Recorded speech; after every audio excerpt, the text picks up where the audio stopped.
Solutions continue பண்ணுறோம். இந்த சொல்யூஷன்ஸில் இப்போ வேண்டா ஃபேக்டருக்கும் டிகிரி ஆஃப் டிசோசியேஷனுக்கும் உள்ள ஜென்ரல் ரிலேஷன் என்னன்ட்டு பார்க்க போகிறோம். இப்போ ஒரு சொல்யூட் எடுத்துக்கிறோம், ஜென்ரலாக ஒரு சொல்யூட் எடுத்துக்கிறோம். இது போல் ஒரு சொல்யூட் ஜென்ரலாக எடுத்தாச்சு. இதை வாட்டரில் டிசால்வ் பண்ணிடுறோம். டிசால்வ் பண்ண பின்னாடி இது டிசோசியேட் ஆகிட்டு அயான்ஸ் கொடுக்குது. ஃபர்ஸ்ட்ல இருக்கிறது ஜென்ரலாக கேட்டியானா தான் வரும். அதனால ஏக்கு வந்து கேட்டியானிக் சார்ஜ் ப்ளஸ்ன்னு கொடுங்க. எவ்வளவுட்டு நம்ம சொல்லணும். செகண்ட்ல இருக்கிறது ஆனியானா தான் இருக்கும். அதனால இந்த பிக்கு வந்து நெகட்டிவ் சார்ஜ் கொடுங்க. அது எவ்வளவுன்ட்டு நம்ம சொல்லணும். இப்போ கிறிஸ் கிராஸ் மெத்தட் மூலியமா கிராஸ் மல்டிப்ளை பண்ணீங்க, சார்ஜ் எவ்வளவுன்னு தெரிஞ்சு போயிடும். இந்த ஒய்யை வந்து இந்த ஏக்கு எடுத்துன்னு போங்க. ஸோ அப்போ ஏக்கு கேட்டியானிக் சார்ஜ் எவ்வளோன்னா ஒய் பிளஸ், இந்த எக்ஸை வந்து இந்த ஆனியான் பக்கம் எடுத்துன்னு போங்க. இப்படி கிராஸா மல்டிப்ளை பண்ணுங்க. அப்போ பிக்கு வந்து ஆனியானிக் சார்ஜ் எவ்வளோன்னா எக்ஸ் மைனஸ். இது போல சொல்லிடுச்சு. கேட்டியானிக் சார்ஜும் ஆனியானிக் சார்ஜும் சொல்லிடுச்சு.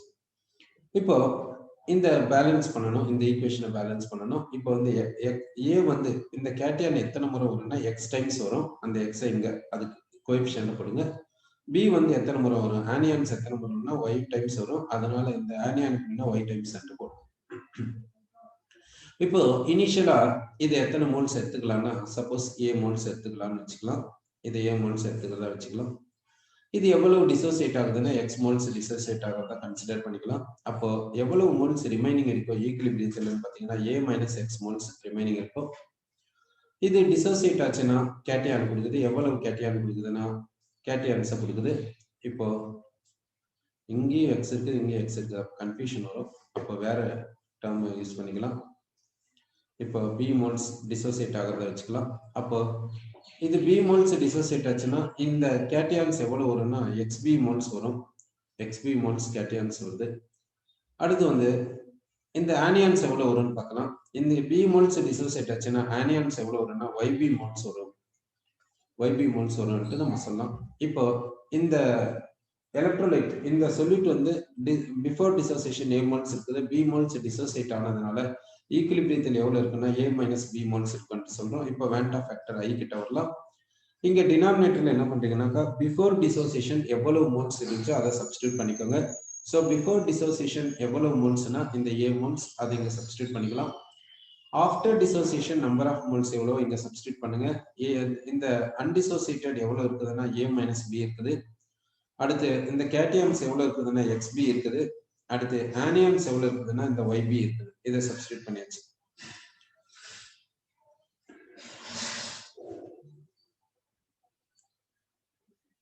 ஸோ இது போல நமக்கு கிடைச்சிச்சு. இப்போ வந்து நம்ம என்ன பண்ணோம்னா வேண்டா ஃபேக்டருக்கும் டிகிரி ஆஃப் டிசோசியேஷனுக்கும் உள்ள ரிலேஷனை நம்ம சொல்லணும். அப்படின்னா டிகிரி ஆஃப் டிசோசியேஷன் என்ற டேர்ம் இங்க இன்ட்ரோடியூஸ் பண்ணணும். So degree of dissociation be alpha, degree of dissociation என்னன்னு சொல்லணும், ஆல்பான்னு சொல்லணும். அந்த ஆல்பாவை எப்படி டிஃபைன் பண்றதுனாக்கா எவ்வளவு டிசோசியேட் ஆச்சோ அதை நியூமரேட்டர்ல எழுதுங்க, எவ்வளவு இனிஷியலா எடுத்துக்கினீங்களோ அதை டினாமினேட்டர்ல எழுதுங்க. அதாவது எவ்வளவு டிசோசியேட் ஆச்சுன்னா இந்த எலக்ட்ரோலைட் எவ்வளவு டிசோசியேட் ஆச்சுன்னா பி மோல்ஸ் டிசோசியேட் ஆச்சு, அதை நியூமரேட்டர்ல எழுதிட்டோம். எவ்வளவு இனிஷியலா எடுத்துக்கணும்னா ஏ மோல்ஸ் எடுத்துனுக்கிறோம், அதை வந்து டினாமினேட்டர்ல எழுதிடும். அப்போ டிகிரி ஆஃப் டிசோசியேஷன் நமக்கு கிடைச்சிச்சு. இந்த டிகிரி ஆஃப் டிசோசியேஷன் இப்போ என்ன சொல்லணும்னா பி இஸ் ஈக்குவல் டு ஏ ஆல்பான்ட்டு சொல்லணும். அப்போ பி என்ற இடத்துல ஏ ஆல்பாவை சப்ஸ்டியூட் பண்ணுங்க. அதாவது வேண்டா ஃபேக்டருக்கும் ஆல்பாக்கும் உள்ள ரிலேஷன் வேணும்ன்றதுக்காக இப்படி நம்ம செய்யறோம். சரி, அப்போ இந்த வேண்டா factor I is equal to A minus இந்த பி என்ற இடத்துல என்ன சப்ஸ்டியூட் பண்றேன்னா ஏ ஆல்பா சப்ஸ்டியூட் பண்ணிக்கிறோம். அதே மாதிரி இங்கேயும் பி என்ற இடத்துல ஏ ஆல்பா சப்ஸ்டியூட் பண்ணிக்கிறோம். அடுத்து இங்கேயும் பி என்ற இடத்துல ஏ ஆல்பா சப்ஸ்டியூட் பண்ணிக்கோங்க. ஓகே, அடுத்து டினாமினேட்டர்ல ஏ இருக்குது, ஏவை கேன்சல் பண்ணிடுங்க. அப்போ ஐ இஸ் ஈக்குவல் டு என்ன வருதுனாக்கா 1 minus alpha plus x alpha plus y alpha இப்படி வருது. Okay, so i is equal to என்ன சொல்லணும்னா 1. இப்போ ஆல்பாவை வெளியே எடுத்துடலாம். இப்போ ஆல்பாவை வெளியே எடுத்துட்டு என்ன வருதுனாக்கா எக்ஸ் பிளஸ் ஒய் மைனஸ் 1 இப்படி வருது. எக்ஸ் பிளஸ் ஒய் மைனஸ் 1 இப்படி வருது. ஓகே, இப்போ அப்போ ஐக்கும் ஆல்பாக்கும் உள்ள ரிலேஷன் என்னன்னு பாத்தீங்கன்னா ஸோ ஐக்கும் ஆல்பாக்கும் உள்ள ரிலேஷன் வந்து இது போல நமக்கு கிடைக்குதுன்ட்டு நமக்கு கன்ஃபார்ம் ஆயிடுச்சு. சரி, இப்போ நம்ம என்ன எடுத்துக்கலாம்னாக்கா சோடியம் குளோரைடு எடுத்துக்கலாம். இப்போ எலக்ட்ரோலைட் என்ற இடத்துல சோடியம் குளோரைடு எடுத்துக்கலாம். இப்போ சோடியம் குளோரைடு எடுத்தாச்சு. இந்த சோடியம் குளோரைடு எவ்வளவு கான்சன்ட்ரேஷன் எடுத்துக்கலாம்னாக்கா 0.1 மோலார் எடுத்துக்கலாம். அடுத்து டைல்யூட் பண்ணலாம், 0.01 மோலார் எடுத்துக்கலாம். அடுத்து டைல்யூட் பண்ணலாம் 0.001 மோலார் எடுத்துக்கலாம். கடைசியில் எங்கேக்கு போயிடும்னா இன்ஃபனைட்லி டைல்யூட்டட் சொல்யூஷனுக்கு போயிடும்.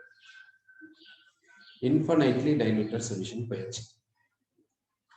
இப்படி போனீங்கன்னா இப்போ வந்து ஐக்கும் ஆல்பாக்குள்ள ரிலேஷன் எடுத்துக்கலாம். I is equal to 1 plus alpha into என்ன ஃபார்முலா சொன்னோம்?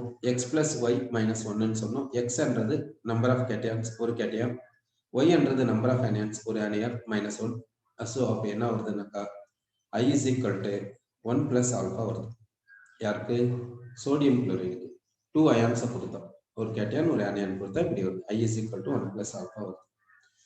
இப்போ என்ன ஆகுதுன்னா இப்படி போனீங்கன்னா என்ன ஆகுதுனாக்கா ஆல்பா வேல்யூ இன்க்ரீஸ் ஆகிட்டே போகும். இப்படி போனீங்கன்னா ஆல்பா வேல்யூ இன்க்ரீஸ் ஆகிட்டே போகும். இப்போ ஆல்பா இன்க்ரீஸ் ஆச்சுனாக்கா இந்த ஆல்பா வேல்யூ இன்க்ரீஸ் ஆச்சுன்னா ஐ வேல்யூ என்ன ஆகுது? இன்க்ரீஸ் ஆகுது. ஸோ இப்போ இந்த இடத்துல ஐ வேல்யூ எவ்வளோன்னு பார்த்தீங்கன்னா வேண்டா ஃபேக்டர் எவ்வளோன்னு பார்த்தீங்கன்னா 1.87. இப்போ 1.87 வருது. இந்த இடத்துல ஐ வேல்யூ வேண்டா ஃபேக்டர் எவ்வளோன்னு பார்த்தீங்கன்னா 1.94. இந்த இடத்துல வேண்டா ஃபேக்டர் ஐ பார்த்தீங்கன்னாக்கா எவ்வளோ வருதுன்னா 1.97. இந்த இடத்துல வேண்டா ஃபேக்டர் ஐ பார்த்தீங்கன்னா 2 வருது. யாருக்குன்னா சோடியம் குளோரைடு. சரி, அப்போ என்ன சொல்லனாக்கா டிகிரி ஆஃப் டிசோசியேஷன், அதாவது டைல்யூஷன் இன்க்ரீஸ் ஆச்சுன்னா டிகிரி ஆஃப் டிசோசியேஷன் இன்க்ரீஸ் ஆகுது, அதனால வேண்டா ஃபேக்டர் இன்க்ரீஸ் ஆகுது அப்படின்ட்டு நம்ம சொல்லணும். இதன் முடிவு. இப்போ என்ன செய்யலாம்னா டிஃபரெண்ட் எலக்ட்ரோலைட்ஸ் எடுத்துக்கலாம். டிஃபரெண்ட் எலக்ட்ரோலைட்ஸ், ஒன்று NaCl, ஒன்று KCl, இப்படி எடுத்துக்கலாம். கான்சன்ட்ரேஷன் என்ன பண்ணலாம்னா சேமா எடுத்துக்கலாம். 0.1 மோலார் 0.1 மோலார் இப்படி எடுத்தாச்சு. இப்போ இங்க டிகிரி ஆஃப் டிசோசியேஷன் என்ன, இங்க டிகிரி ஆஃப் டிசோசியேஷன் என்னன்னு நமக்கு தெரிஞ்சுன்னா இந்த வேண்டா ஃபேக்டர் ஐ சொல்லிடலாம். இந்த I is equal to எவ்வளவு, I is equal to எவ்வளவுங்கன்னு சொல்லிடலாம். ஏன்னா I is equal to 1 plus alpha தானே. ஸோ I வேண்டா ஃபேக்டர் வேல்யூ நம்ம சொல்ல முடியும். இப்போ பாருங்க, இது வந்து என்ன ஆகுது? இது வந்து ஒரு சோடியம் அயன் ஒரு குளோரைடு அயன் கொடுக்க போகுது. இது ஒரு பொட்டாசியம் அயன் ஒரு குளோரைடு அயனை இது கொடுக்க போகுது. அவ்வளவுதானே, இதுல எந்த ஒரு சேஞ்சும் கிடையாது. இதுக்கு கான்சன்ட்ரேஷனும் சேமா தான் எடுத்துக்கணும். அப்போ இங்க டிகிரி ஆஃப் டிசோசியேஷன் என்னன்னு தெரிஞ்சுன்னா நம்மளால வேண்டா ஃபேக்டர் சொல்ல முடியும். ஏன்னா ஃபார்முலா வந்து I is equal to 1 plus alpha. ஆல்பாவை சப்ஸ்டியூட் பண்ணிட்டா நமக்கு I தெரிஞ்சிடும். சரி, அப்போ ஆல்பா வந்து எக்ஸ்பெரிமெண்டா தான் கண்டுபிடிக்கணும். சரி, அப்போ ஆல்பா தெரியாது. சரி, அட்லீஸ்ட் இப்படியாவது சொல்லலாம்ல, இதனுடைய வேண்டா ஃபேக்டரும் இதனுடைய வேண்டா ஃபேக்டர் எப்படி இருக்குன்னு நம்மளால சொல்ல முடியல. சரிங்களா? இந்த ரெண்டு வேண்டா ஃபேக்டரும் கம்பேர் பண்ணுங்க. ஏன்னா கான்சன்ட்ரேஷன் சேமா இருக்குது. இப்போ இதனுடைய வேண்டா ஃபேக்டர் இதனுடைய வேண்டா ஃபேக்டரையும் கம்பேர் பண்ணுங்க. என்ன வேல்யூ வரும்னு சொல்லுங்க பார்க்கலாம். இப்போ இதனுடைய ரெண்டுத்தினுடைய வேண்டா ஃபேக்டர் கம்பேர் பண்ணிட்டு அதனுடைய வேல்யூ சொல்லுங்க. அடுத்து நான் மெக்னீசியம் சல்பேட் எடுத்துக்கிறேன். இந்த மெக்னீசியம் சல்பேட் கான்சன்ட்ரேஷன் எவ்வளவு எடுத்துக்கிறேன்னாக்கா மெக்னீசியம் சல்பேட் வந்து 0.1 மோலால் எடுத்துக்கிறேன். மெக்னீசியம் சல்பேட் 0.1 மோலால் எடுத்தாச்சு. இந்த மெக்னீசியம் சல்பேட் டிசோசியேட் ஆச்சுன்னா என்ன கொடுக்குன்னா magnesium ion and sulphate ion, ஒரு மெக்னீசியம் அயனி ஒரு சல்பேட் அயனி கொடுக்கும். இதுக்கும் டிகிரி ஆஃப் டிசோசியேஷன் இருக்கும். இந்த டிகிரி ஆஃப் டிசோசியேஷன் தெரிஞ்சா நம்ம வேண்டா ஃபேக்டர் நம்ம சொல்லிடலாம். இப்போ வேண்டா ஃபேக்டர் என்ன வரும்னு பாத்தீங்கன்னாக்கா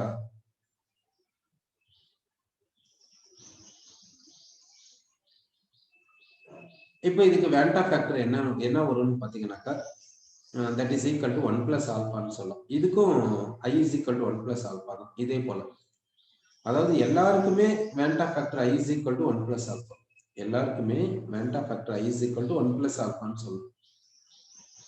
எப்படின்னு பாத்தீங்கன்னா இது எப்படி ஒரு கேட்டையான ஒரு ஆனியான கொடுக்குது டிசோசியேட் ஆனா, அதே போலதான் இதுவும் டிசோசியேட் ஆனா ஒரு கேட்டையான ஒரு ஆனியான கொடுக்குது. சரி, இப்போ டிகிரி ஆஃப் டிசோசியேஷன் நமக்கு தெரியாது, என்ன எக்ஸ்பெரிமெண்டா தான் பார்க்கணும். இப்போ வேண்டா ஃபேக்டரை வந்து ஆனா கம்பேர் பண்ணலாம். வேண்டா ஃபேக்டர் இந்த மூணுத்துக்குமே வேண்டா ஃபேக்டர் எப்படி இருக்குன்னு கம்பேர் பண்ண முடியும். இப்போ இந்த மூணுத்துக்குமே வேண்டா ஃபேக்டர் கம்பேர் பண்ணீங்கன்னா எப்போ இந்த கான்சன்ட்ரேஷன்ல இந்த 0.1 மோலார் கான்சன்ட்ரேஷன் கம்பேர் பண்ணும்போது வேண்டா ஃபேக்டர் எப்படி இருக்கும் அன்ட்டு பாத்தீங்கன்னா இது சொல்யூஷன்ல எப்படி இருக்குமோ அதை பொறுத்து இருக்கும். சரி, சொல்யூஷன்ல இது எப்படி இருக்கும்? இப்போ சோடியம் குளோரைட் சொல்யூஷன் எடுத்துக்கலாம். இப்போ சோடியம் குளோரைட் சொல்யூஷன் எடுத்துக்கிட்டீங்கன்னா இந்த 0.1 மோலார் கான்சன்ட்ரேஷன்ல அது எப்படி இருக்குன்னு பார்க்கலாம். சோடியம் குளோரைடு வந்து வாட்டர்ல டிசால்வ் பண்ணிட்டோம். இது வந்து ஈக்குலிபிரியத்தில் இருக்குது. என்னென்ன இருக்குதுன்னா சோடியம் அயான் இருக்குது, அடுத்து குளோரைடு அயான் இருக்குது. Sodium ion and chloride ion இருக்குது அப்படின்னு நம்ம சொல்லலாம். Sodium ion Na plus aqueous, Cl minus aqueous இப்படி இருக்குது. அதே போல பொட்டாசியம் குளோரைடு எடுத்துக்கலாம். பொட்டாசியம் குளோரைடை வாட்டர்ல டிசால்வ் பண்ணுங்க, உங்களுக்கு என்ன கிடைக்குன்னா பொட்டாசியம் கேட்டையான் கிடைக்குது. அடுத்து Cl மைனஸ் ஆனியான் கிடைக்கும். Cl மைனஸ் ஆனியான் கிடைக்கும். ஓகேங்களா? இப்போ சோடியம் குளோரைடு இப்படி டிசோசியேட் ஆகுது, பொட்டாசியம் குளோரைடு இப்படி டிசோசியேட். இங்க பொசிஷன் ஆஃப் ஈக்குலிபிரியமும் இங்க பொசிஷன் ஆஃப் ஈக்குலிபிரியமும் சேமா இருக்குமா? பொசிஷன் ஆஃப் ஈக்குலிபிரியம் சேமா இருந்துச்சுன்னா இங்க டிகிரி ஆஃப் டிசோசியேஷனும் இங்க டிகிரி ஆஃப் டிசோசியேஷனும் ஈக்குவல்னு சொல்லலாம். ஏன்னா கான்சன்ட்ரேஷன் நம்ம சேம்னு எடுத்துட்டோம். இப்போ பொசிஷன் ஆஃப் ஈக்குலிபிரியம் சேமா இல்லையான்றது எதை பொறுத்து இருக்குதுன்னா இந்த Na பிளஸ்க்கும் Cl மைனஸ்க்கு இடையில இருக்கக்கூடிய அட்ராக்ஷனும் K பிளஸ்க்கும் Cl மைனஸ்க்கு இடையில இருக்கக்கூடிய அட்ராக்ஷனையும் பொறுத்து இருக்குது. இப்போ சோடியம் அயான் பாருங்க, இங்க பொட்டாசியம் அயான் பாருங்க, ரெண்டு பேருக்குமே சைஸ் டிஃபரெண்ட். அப்படின்னு இருக்கும்போது இங்க ரெண்டு பேருக்கு Na பிளஸ்க்கும் Cl மைனஸ்க்கு இடையில அட்ராக்ஷனும் K பிளஸ்க்கும் Cl மைனஸ்க்கு இடையில அட்ராக்ஷனும் எப்படி சேம்னு சொல்லணும்? கண்டிப்பா டிஃபரெண்டா தானே இருக்கும். அப்ப அட்ராக்ஷன்ல டிஃபரன்ஸ் இருக்குது. இப்போ இந்த இடத்துல பாத்தீங்கன்னா சோடியம் அயானுக்கு சைஸ் கம்மியா இருக்கும் பொட்டாசியம் அயனை விட. அப்போ சோடியம் அயன் என்ன பண்ணுதுன்னா நல்லா அட்ராக்ட் பண்ணும் Cl minus. K plus iron வந்து Cl மைனஸ் கம்மியா அட்ராக்ட் பண்ணும். அப்ப என்ன ஆகுதுன்னாக்கா இங்க அட்ராக்ஷன் அதிகமா இருக்கனால அசோசியேஷன் நல்லா இருக்கும், இங்க அட்ராக்ஷன் கம்மியா இருக்கனால அசோசியேஷன் கம்மியா இருக்கும். அப்போ இங்க டிசோசியேஷன் கம்மியா இருக்கும், இங்க டிசோசியேஷன் அதிகமா இருக்கும்.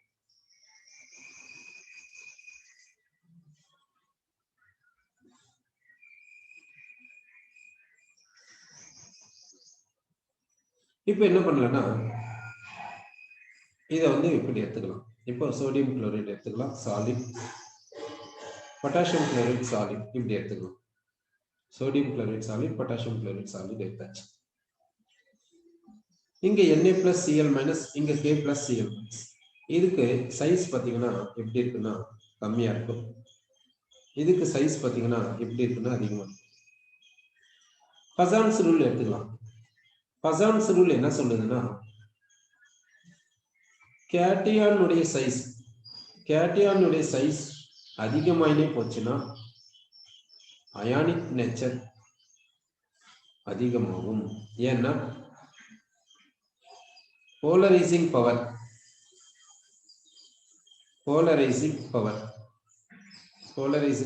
டிக்ரீஸ் ஆகிறதுனால சொல்லு. போலரைசிங் பவர் என்ன? கேட்டியான் ஆனியானுடைய எலக்ட்ரான்களோட பிடிச்சு இழுக்கும். எந்த டெண்டன்சில இழுக்குதோ அதுதான் போலரைசிங் பவர் சொல்லும். இந்த கேட்டியான் வந்து இந்த ஆனியானுடைய எலக்ட்ரான் கிளவுட பிடிச்சு இழுக்கும். அதனால இந்த ஆனியானுடைய எலக்ட்ரான் கிளவுட் டிஸ்டார்ட் ஆகும், டிஸ்டார்ஷன் போகும். டிஸ்டார்ஷனா இது டிஸ்டர்ப் பண்றதுனால.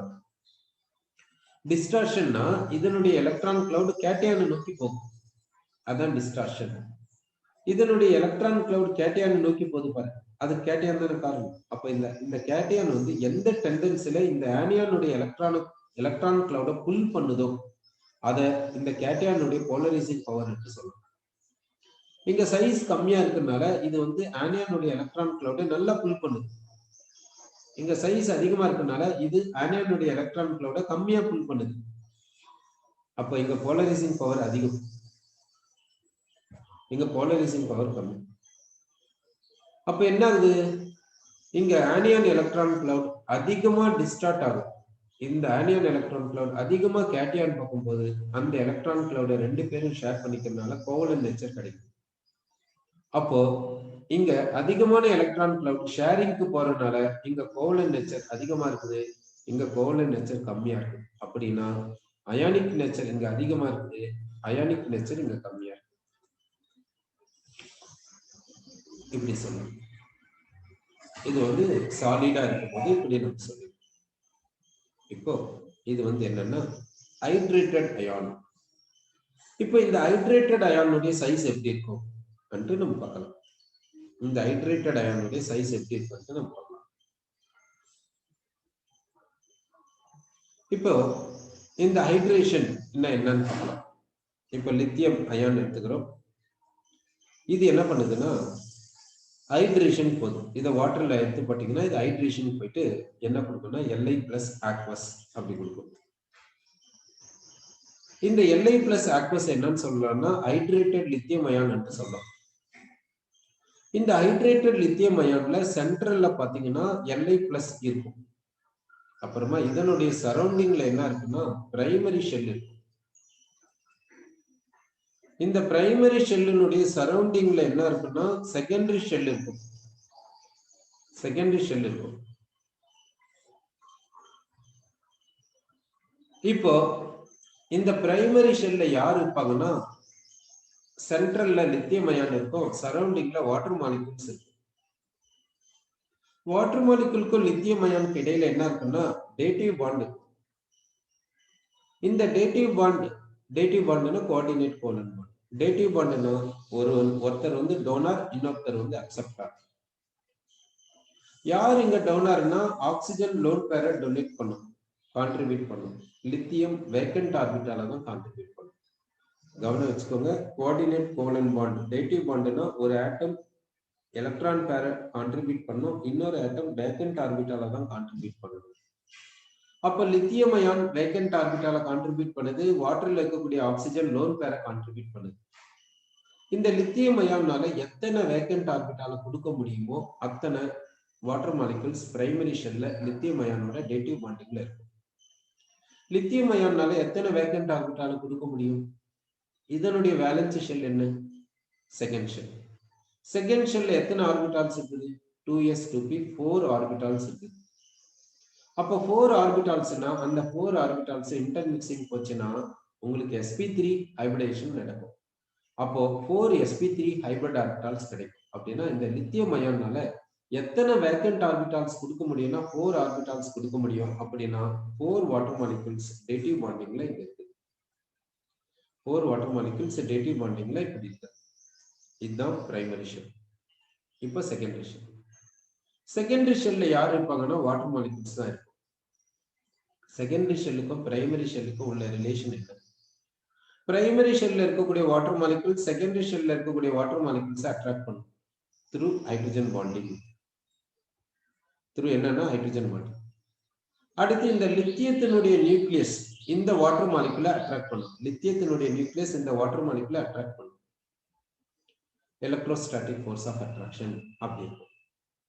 அப்போ இந்த செகண்டரி ஷெல்ல இருக்கக்கூடிய வாட்டர் மாலிகூல்ஸ் த்ரூ ஹைட்ரஜன் பாண்டிங்லயும் த்ரூ இன்டர்மாலிகுலர் ஃபோர்ஸ் ஆஃப் அட்ராக்ஷன்லயும் இருக்குது. இந்த கம்ப்ளீட்டா சேர்ந்தது, அதாவது சென்ட்ரல்ல இருக்கக்கூடிய Li plus primary shell secondary shell, இந்த கம்ப்ளீட்டா இதை தான் நம்ம என்னன்னு சொல்றோம்னா ஹைட்ரேட்டட் லித்தியம் அயான் என்று சொல்றோம். Li பிளஸ் ஆக்வஸ் என்று சொல்றோம். அதே போலதான் சோடியம் அயானும் ஹைட்ரேஷன் போகுது. அப்போ சோடியம் அயானுடைய பிரைமரி ஷெல்ல பாத்தீங்கன்னா 6 வாட்டர் மாலிகூல்ஸ் இருக்கும். சோடியம் அயானுடைய பிரைமரி ஷெல்ல 6 வாட்டர் மாலிகூல்ஸ் இருக்கும். ஏன்னா சோடியம் அயானுடைய வேலன்சி ஷெல் வந்து தேர்ட் ஷெல். தேர்ட் ஷெல்ல 3s 3p 3d இருக்குது. அதனால இதால 6 வேக்கன்ட் ஆர்பிட்டால்ஸ் கொடுக்க முடியும். செகண்டரி ஷெல்ல என்ன இருக்குன்னா வாட்டர் மாலிகூல்ஸ் இருக்கு சொல்றோம். ஓகே, இது வந்து Na plus aqueous hydrated sodium. இப்போ hydrated lithium ion hydrated sodium ion size எப்படி இருக்கு பார்க்கலாம். Size of Li plus aqueous and size of Na plus aqueous பார்க்கலாம். இப்போ இந்த Li பிளஸ் கேஸ் எடுத்துக்கிறீங்கன்னா அதனுடைய சைஸ் வந்து கம்மி. Na பிளஸ் கேஸ் எடுத்துக்கிறீங்கன்னா அதனுடைய சைஸ் வந்து அதிகம். அப்போ இதனுடைய நியூக்ளியஸ் இந்த செகண்டரி ஷெல்ல இருக்கக்கூடிய வாட்டர் மாலிகூல்ஸோட க்ளோஸா இருக்குது. ஏன்னா இதுக்கு சைஸ் கம்மி, அதாவது கேசியஸ் ஸ்டேட்ல. ஹைட்ரேட்டட பேசல, Li பிளஸ் மட்டும் பேசலாம். இதனுடைய சைஸ் கம்மியா இருக்கிறதுனால இதனுடைய நியூக்ளியஸ் செகண்டரி ஷெல்ல இருக்கக்கூடிய வாட்டர் மாலிகூல்ஸோட க்ளோஸா இருக்குது. அதனால எப்படி அட்ராக்ஷன் இருக்குன்னு யோசிச்சு பாருங்க. இந்த Na பிளஸ் சைஸ் அதிகமா இருக்கிறதுனால இதனுடைய நியூக்ளியஸ் செகண்டரி ஷெல்ல இருக்கக்கூடிய வாட்டர் மாலிகூல்ஸ் கிட்ட டிஸ்டன்ஸா இருக்குது, ரொம்ப தூரமா இருக்குது. அப்போ இந்த செகண்டரி ஷெல்ல இருக்கக்கூடிய வாட்டர் மாலிகூல்ஸ்க்கும் இதனுடைய நியூக்ளியஸ் இடையில அட்ராக்ஷன் எப்படி இருக்கும் யோசிச்சு பார்த்து கம்பேர் பண்ணி பாருங்க. அப்போ என்ன தெரியுதுன்னா இந்த Li பிளஸ் நியூக்ளியஸ் வந்து இந்த செகண்டரி ஷெல்ல இருக்கக்கூடிய வாட்டர் மாலிகூல்ஸை நல்லா அட்ராக்ட் பண்ணுது. அட்ராக்ஷன் அதிகமா இருக்கு, இங்க பாத்தீங்கன்னா அட்ராக்ஷன் கம்மியா இருக்கு. அப்ப என்ன ஆகும்? அப்போ இங்க செகண்டரி ஷெல்ல பாப்புலேஷன் ஆஃப் வாட்டர் மாலிகூல்ஸ் எப்படி இருக்கும்? அட்ராக்ஷன் அதிகமா இருக்கனால பாப்புலேஷன் ஆஃப் வாட்டர் மாலிகூல்ஸ் இங்க அதிகமா இருக்குது. அட்ராக்ஷன் கம்மியா இருக்கனால இங்க பாப்புலேஷன் ஆஃப் வாட்டர் மாலிகூல்ஸ் இங்க கம்மியா இருக்குது. அதனால Li பிளஸ் ஆக்வஸ்க்கு சைஸ் அதிகமா இருக்கும், Na பிளஸ் ஆக்வஸ்க்கு சைஸ் கம்மியா இருக்கும். இது எப்போ? Hydrated ion. ஹைட்ரேட்டட் Li பிளஸ்க்கு வந்து சைஸ் அதிகமா இருக்குது, ஹைட்ரேட்டட் Na பிளஸ்க்கு வந்து சைஸ் கம்மியா இருக்கு. ஆனா கேஸ்ல அப்படியே டிஃபரெண்டா இருக்கும். Li பிளஸ் கேஸ்க்கு சைஸ் கம்மி, Na பிளஸ் கேஸ்க்கு சைஸ் அதிகம். ஆனா ஹைட்ரேட்டட்ல பாத்தீங்கன்னா எப்படி இருக்கும்? Li பிளஸ் ஆக்வஸ்க்கு சைஸ் அதிகமாகவும் Na பிளஸ் ஆக்வஸ்க்கு சைஸ் கம்மியாகவும் இருக்கும். சரி, அப்படின்னா இப்போ அல்காலி மெட்டல் அயான்ஸ் எடுத்துக்கலாம். டவுன் த குரூப் சைஸ் என்ன ஆகும் அன்ட்டு கேட்கறாங்க. அப்ப என்ன பதில் சொல்றதுன்னு பார்க்கலாம். Li plus gas, Na plus gas, K plus gas, Rb plus Cesium plus. இப்போ டவுன் த குரூப் சைஸ் என்ன ஆகும் அன்ட்டு பாத்தீங்கன்னா down the group size increases அன்ட்டு சொல்லணும் கேசியஸ் ஸ்டேட்ல. அதே ஆக்வஸ் சொல்யூஷன் எடுத்துக்கலாம். இப்போ aqueous solutionனா it is in hydrated form. hydrated formல இருக்குது. இப்போ எல்லா அயான்ஸையும் ஹைட்ரேட்டடா எடுத்துக்கணும். இப்போ டவுன் த குரூப் போனீங்கன்னா டவுன் த குரூப் சைஸ் என்ன ஆகும்னு பாத்தீங்கன்னா டிக்ரீசஸ் அப்படி சொல்லுங்க. சார் இப்போ இந்த இடத்துக்கு வரலாம். Na plus aqueous, K plus aqueous. இது என்னன்னா ஹைட்ரேட்டட் அயான்ஸ். ஹைட்ரேட்டட் அயான்ஸ்க்கு சைஸ் எப்படி இருக்கும் அப்படின்ட்டு நம்ம ஒரு ஐடியா வந்துருக்குது. Na plus aqueous சைஸ் அதிகம், K plus aqueous சைஸ் கம்மி. சைஸ் அதிகமா இருக்குனால இது ரெண்டுத்துக்கு இடையில அட்ராக்ஷன் கம்மியா இருக்கு. சைஸ் கம்மியா இருக்குனால இது ரெண்டுத்துக்கு இடையில அட்ராக்ஷன் அதிகமா இருக்கு. அட்ராக்ஷன் அதிகமா இருக்குனால அசோசியேஷன் நல்லா நடக்குது. இங்க அட்ராக்ஷன் கம்மியா இருக்குனால அசோசியேஷன் கம்மியா நடக்குது. அசோசியேஷன் கம்மியா நடக்குதுன்னா அதனுடைய மீனிங் என்னன்னா டிசோசியேஷன் அதிகமா நடக்குதுன்னு அர்த்தம். இங்க டிசோசியேஷன் கம்மியா நடக்குதுன்னு அர்த்தம். அப்போ இங்க ஆல்பா எப்படி இருக்குன்னு பாத்தீங்கன்னா இங்க ஆல்பா அதிகமா இருக்குது, இங்க ஆல்பா கம்மியா இருக்கு. இப்போ ஆல்பா வேல்யூ எப்படி இருக்குதுன்ட்டு நமக்கு ஒரு ஐடியா வந்துச்சு. சரி, இப்போ எங்க ஆல்பா அதிகமா இருக்குதுன்னா இந்த இடத்துல ஆல்பா அதிகமா இருக்குதுன்னு சொல்லியிருக்கோம், இந்த இடத்துல ஆல்பா கம்மியா இருக்குன்னு சொல்லியிருக்கோம். அப்போ வேண்டா ஃபேக்டர் இங்க அதிகமா இருக்கும், இங்க வேண்டா ஃபேக்டர் கம்மியா இருக்கும். இது எப்போ பர்டிகுலர் கான்சன்ட்ரேஷன் இன்ஃபைனைட்லி டைலூட்டட் சொல்யூஷன்ல கிடையாது. இந்த கான்சன்ட்ரேஷன்ல 0.1 மோலார் என்ற கான்சன்ட்ரேஷன்ல சோடியம் குளோரைடினுடைய டிகிரி ஆஃப் டிசோசியேஷன் அதிகமா இருக்குது பொட்டாசியம் குளோரைடை விட. சோ சோடியம் குளோரைடுக்கு வேண்டா ஃபேக்டர் எவ்வளவுன்னு பாத்தீங்கன்னா 1.87, பொட்டாசியம் குளோரைடுக்கு வேண்டா ஃபேக்டர் பாத்தீங்கன்னா 1.85. சரி, அப்படின்னா இன்ஃபைனைட்லி டைலூட்டட் சொல்யூஷன்ல எப்படி இருக்கும்? இப்போ NaCl இன்ஃபைனைட்லி டைலூட்டட் சொல்யூஷன் எடுத்துன்னு போலாம், KCl இன்ஃபைனைட்லி டைலூட்டட் சொல்யூஷன் எடுத்துன்னு போலாம். இப்போ எப்படி இருக்கும்னு பார்க்கலாம். இப்போ எந்த கண்டிஷனுக்கு வந்துட்டோம்னா இன்ஃபைனைட்லி டைலூட்டட் சொல்யூஷன். இப்போ இன்ஃபைனைட்லி டைலூட்டட் சொல்யூஷன்ல வேண்டா ஃபேக்டர் எப்படி இருக்கும்? டிகிரி ஆஃப் டிசோசியேஷன் வந்து 1. ஓகே, கம்ப்ளீட்டா டிசோசியேட் ஆகுதுன்னு சொல்லியாச்சு. ஆனா வேண்டா ஃபேக்டர் எப்படி இருக்கும்? சரி, கம்ப்ளீட்டா டிசோசியேட் ஆயிடுச்சுன்னு சொல்லியாச்சுன்னா அப்போ வேண்டா ஃபேக்டர் 1 தானே. அதாவது ஐ வந்து ஆல்பா வந்து 1 தானே, டிகிரி ஆஃப் டிசோசியேஷன் 1 தானே. அப்ப வேண்டா ஃபேக்டர் சேம்னு சொல்லிட்டு போலாம்ல, அவ்வளவுதான் முடிஞ்சு இல்ல.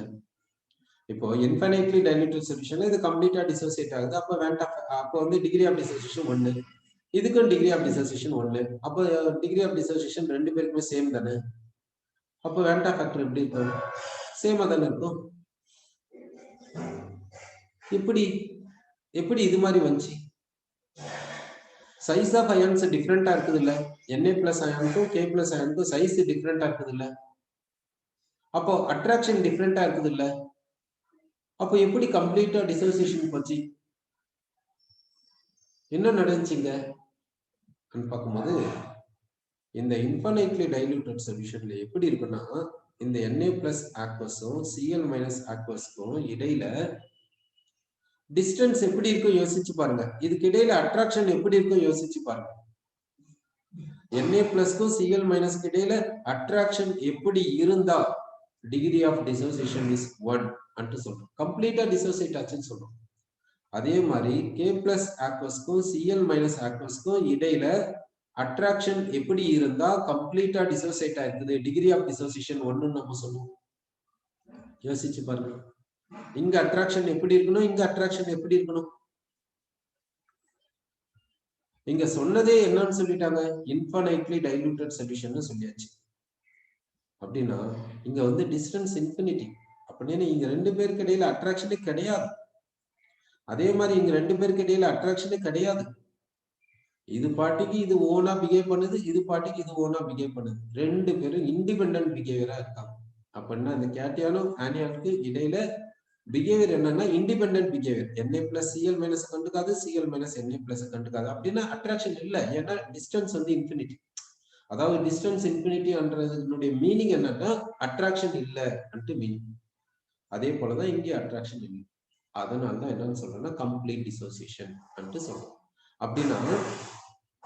அப்படின்னா இப்படி சொல்லாமா, இன்ஃபைனைட்லி டைலூட்டட் சொல்யூஷன்ல இந்த இடத்துல Cl மைனஸ் பிஹேவியரும் இந்த இடத்துல Cl மைனஸ் பிஹேவியரும் சேம்னு சொல்லாமா இல்லையா? சேம்னு தாராளமா சொல்லலாம். அதனால்தான் ரவுல்ஸ் லா யாருக்கு அப்ளிகபிள்னா வெரி டைல்யூட் சொல்யூஷனுக்கு தான் அப்ளிகபிள். டைல்யூட் சொல்யூஷனுக்கும் கான்சன்ட்ரேட்டட் சொல்யூஷனுக்கும் அப்ளிகபிள் இல்லைன்னு சொன்னது. சரி, அப்போ இந்த இடத்துல இங்க வந்து KCl தான் இருக்குது. ஆனா Cl மைனஸ் பிஹேவியர் இங்கேயும், இங்க வந்து NaCl, இங்க Cl மைனஸ் பிஹேவியரும் சேம். அதே இந்த மாதிரி இடத்துல இப்போ 0.1 மோலார் கான்சன்ட்ரேஷன் வந்து 0.1. இங்க Cl மைனஸ் பிஹேவியரும் இங்க Cl மைனஸ் பிஹேவியரும் கண்டிப்பா டிஃபரெண்டா இருக்கும் பர்டிகுலர் கான்சன்ட்ரேஷன். இன்ஃபைனைட்லி டைலூட்டட் சொல்யூஷன்ல வந்து இங்க ரெண்டு பேருக்கு இடையில அட்ராக்ஷன் இல்லை. அப்போ Cl மைனஸ் இண்டிபெண்டன்ட் பிஹேவியர் இங்க Cl மைனஸ் இண்டிபெண்டன்ட் பிஹேவியர். அப்போ இங்க Cl மைனஸும் இங்க Cl மைனஸும் ஒரே மாதிரி இருக்கும்.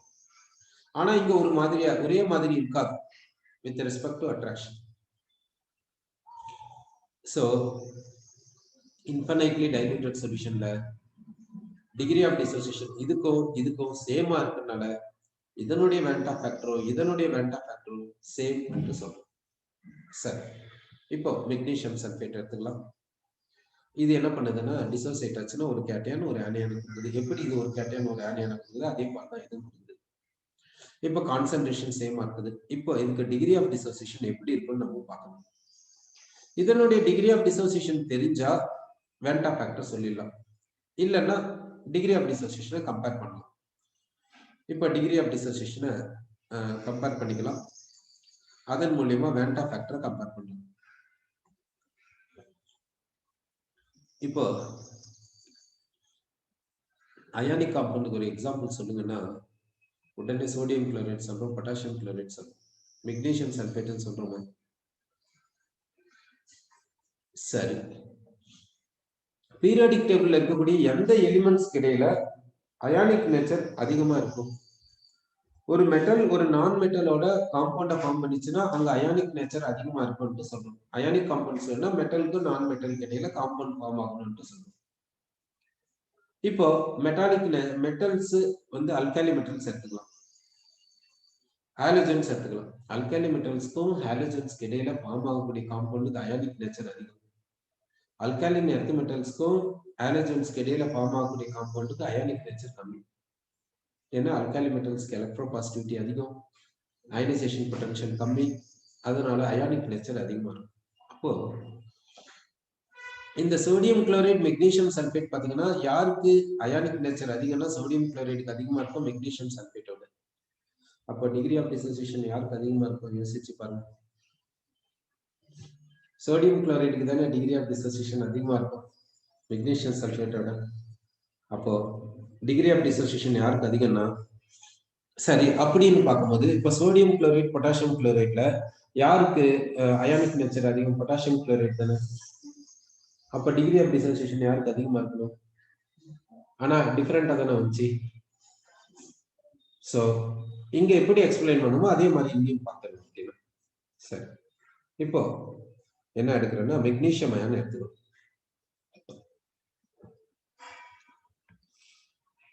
இப்போ சோடியம் குளோரைடை வாட்டர்ல டிசால்வ் பண்ணிடுங்க. உங்களுக்கு என்ன கிடைக்குதுன்னா Na+ aqueous and Cl- aqueous இப்படி கிடைக்கும்.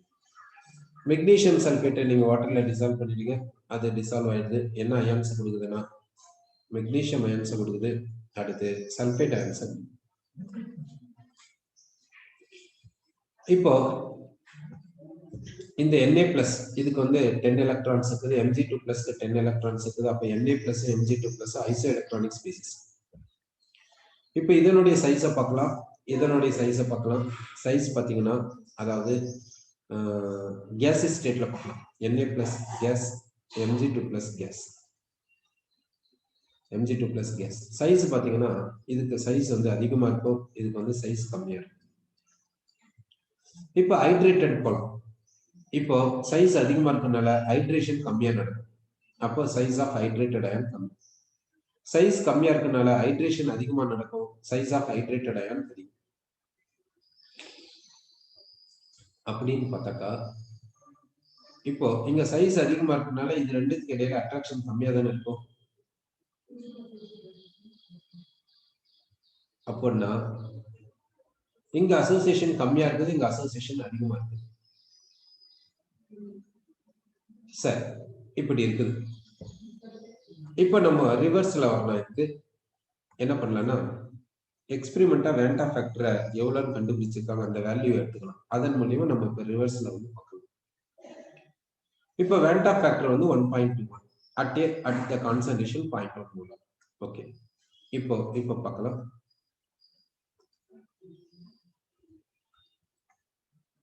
இப்போ இது வந்து 0.1 மோலார் எடுத்துக்கிறோம். வேண்டா ஃபேக்டர் எவ்வளவுன்னு பாத்தீங்கன்னா 1.87.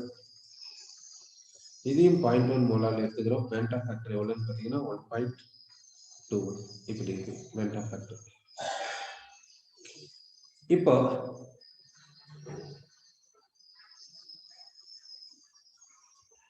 இப்போ இதனுடைய வேண்டா ஃபேக்டர் நமக்கு தெரிஞ்சிச்சு, இதனுடைய வேண்டா ஃபேக்டர் நமக்கு தெரிஞ்சிச்சு. இதன் மூலியமா நம்ம பார்க்கலாம்.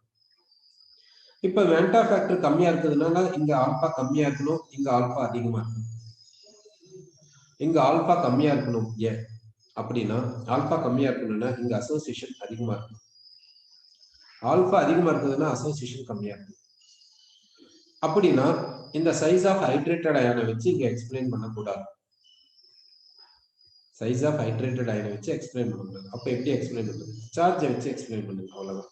வேற இப்படிதான் பண்ணி தரணும், வேற வழி தெரியாது, வேற வழி கிடையாது. இது பைவேலண்ட், இதுவும் பைவேலண்ட், அதனால இங்க அட்ராக்ஷன் அதிகமா இருக்குது. இது யூனிவேலண்ட், இது யூனிவேலண்ட், அதனால அட்ராக்ஷன் கம்மியா இருக்குது. அதனால இங்க அசோசியேஷன் நல்லா நடக்குது. அப்போ டிசோசியேஷன் கம்மியா இருக்குது, அதனால ஆல்பா வேல்யூ கம்மியா இருக்குது. இங்க டிசோசியேஷன் அதிகமா இருக்குது, அதனால ஆல்பா வேல்யூ அதிகமா இருக்குது. அதனால ஐ வேல்யூ அதிகமா இருக்குது, ஐ வேல்யூ கம்மியா இருக்குது. பாத்தீங்களா, எல்லாத்தையும் ஒரே மாதிரி எக்ஸ்பிளைன் பண்ண முடியல. அதனாலதான் என்ன பண்ணேன்னா எக்ஸ்பெரிமெண்டா என்ன கிடைக்குதுன்றது நம்ம ஒரு முறை பார்த்துட்டு அப்புறமா தான் சொல்லணும். அதாவது அப்சர்வேஷன் பண்ணாம எதையும் சொல்லிடக்கூடாது.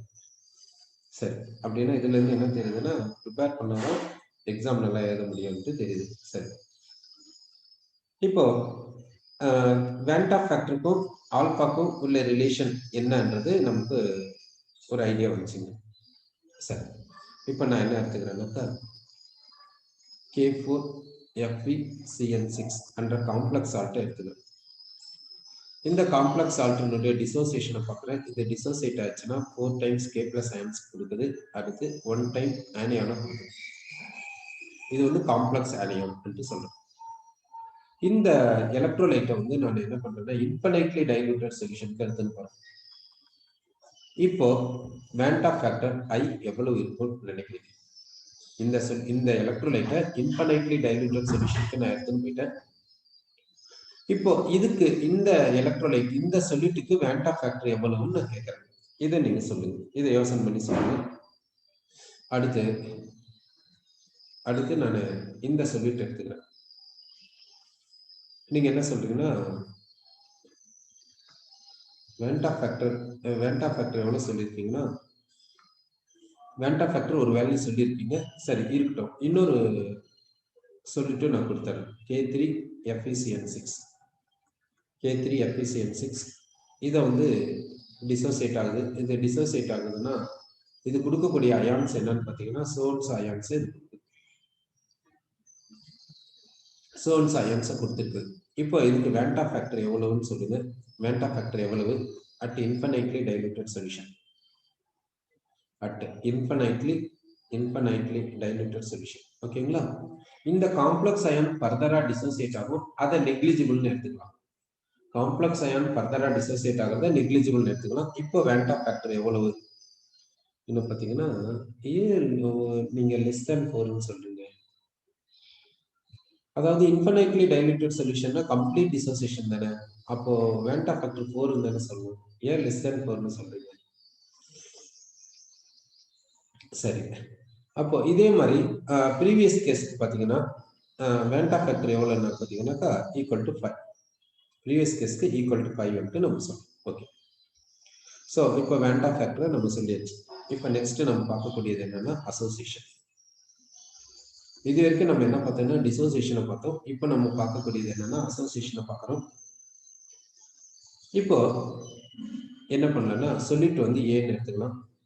இது என்ன பண்ணுதுன்னா அசோசியேஷன் போதும்.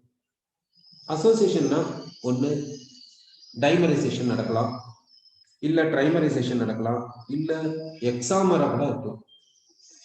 சரி, எப்படி டைமரைசேஷன் எக்ஸாமர் இதெல்லாம் சொல்றீங்க? டைமரைசேஷன்னா அசிட்டிக் ஆசிட சொல்றீங்க, ட்ரைமரைசேஷன் நடக்குதுன்னு சொல்றீங்களே, டெட்ராமரைசேஷன் நடக்குதுன்னு சொல்றோமே, எக்ஸாமர் எல்லாம் பாசிபிள்னு சொல்றோமே, இதெல்லாம் பாசிபிளானா ஏன் பாசிபிலிட்டி கிடையாது? கேசியஸ் ஸ்டேட்லயே பாசிபிள் ஆகும்போது இங்க ஏன் பாசிபிலிட்டி வரக்கூடாது?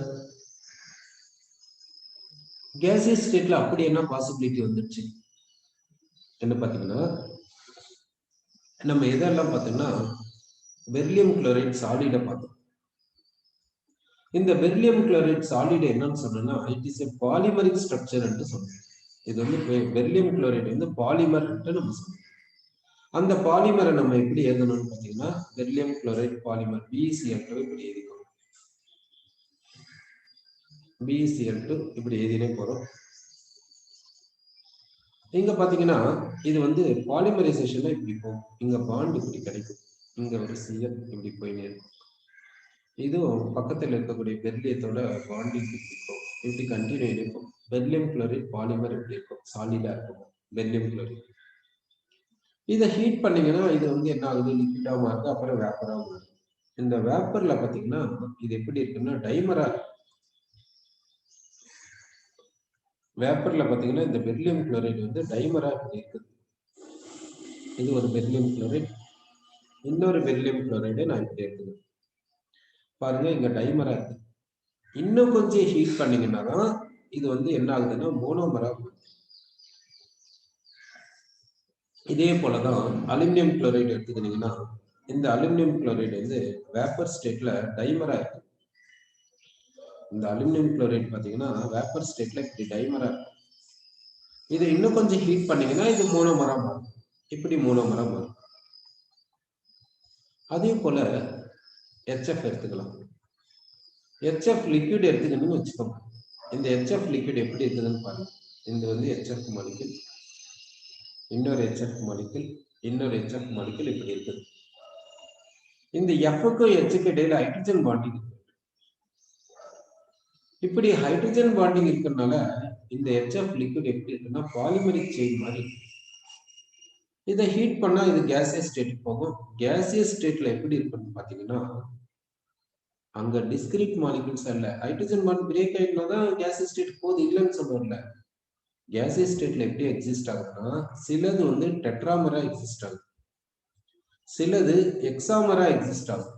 அப்படின்னு என்ன பாத்தீங்கன்னா சிலது டெட்ராமர். அந்த டெட்ராமர் எப்படி இருக்குன்னா இது போல இருக்கும். டெட்ராமர்னா இப்படி இருக்கும்.